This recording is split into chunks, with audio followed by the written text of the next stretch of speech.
கடலூர் மாவட்டம் வேப்பூர் மற்றும் அதன் சுற்றுவட்டார பகுதிகளில் கடும் வறட்சியின் காரணமாக கரும்பு, மரவள்ளிக்கிழங்கு உள்ளிட்ட பயிர்கள் பாதிக்கப்பட்டிருப்பதாக விவசாயிகள் வேதனை தெரிவிக்கின்றனர். முதலில் அவர்கள் அளித்த பேட்டியை கேட்கலாம். கரும்பு, மரவள்ளி, மக்காச்சோளம் நிறைய பயிர் பண்ணியிருக்கிறோம். அது இப்போ ரொம்ப வறட்சியால் போதிய தண்ணி இல்லாத வசதியால் தண்ணி கிணத்துலையும் இல்லை, மானாவாரி மழையும் பெய்யல. அதனால் ரொம்ப பாதிச்சிருக்கிறோம். பயிரெலாம் அந்த வெயில் பயங்கரமாக அடிக்கிறதால என்ன நோயினே தெரில. அந்த கண்டுபிடிக்கவும் முடியல. நாங்களும் எங்கெங்கே முயற்சி பண்ணி பார்த்துட்டோம், எதுவுமே கண்டுபிடிக்க முடியல. அடுத்தது சிஎம் சார் சொன்னார், நான் விவசாயிகள்லாம் தள்ளுபடி பண்ணணும். ஏதோ செத்து போனவனுக்கு லைட்டாக உயிர் வந்த மாதிரி கொஞ்சம் நல்லா இருந்தோம். ஆனால் அதுவும் இப்போ இல்லைன்னு ஆகிடுச்சு. ரொம்ப வேதனையில் இருக்கிறோம்.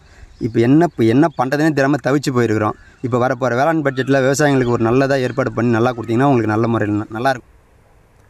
இது பற்றிய மேலும் விவரங்களை செய்தியாளர் ராமச்சந்திரன் வழங்க நாம் கேட்கலாம். ராமச்சந்திரன், விரிவான விவரங்கள். ஷாம், வணக்கம்.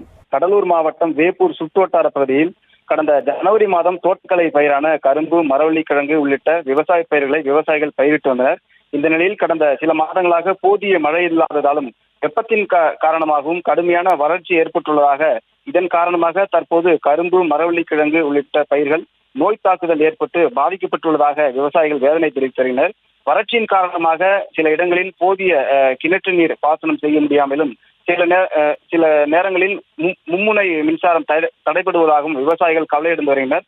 தற்போது கடும் வறட்சி ஏற்பட்டுள்ளதாகவும் மானாவாரி பயிர்களை சாகுபடி செய்வதற்காக உழவு செய்யப்பட்டு மழைக்காக தற்போது காத்திருப்பதாகவும், ஏற்கனவே கூட்டுறவு வங்கியில் விவசாயிகள் பெற்ற கடன் முழுவதுமாக தள்ளுபடி செய்யப்படவில்லை எனவும், வரக்கூடிய சட்டமன்ற கூட்டத்தொடரில் விவசாயிகளுக்கான வேளாண் பட்ஜெட் தாக்கல் செய்ய உள்ள நிலையில் பயிர்க்கடன் தள்ளுபடி, வறட்சியால் விவசாயிகள் பயிர் பாதிப்பு உள்ளிட்ட விவசாயிகளுக்கான நிவாரண நிதியையும் பட்ஜெட்டில் இடம்பெற வேண்டும் எனவும் விவசாயிகள் கோரிக்கை வைத்துள்ளனர்.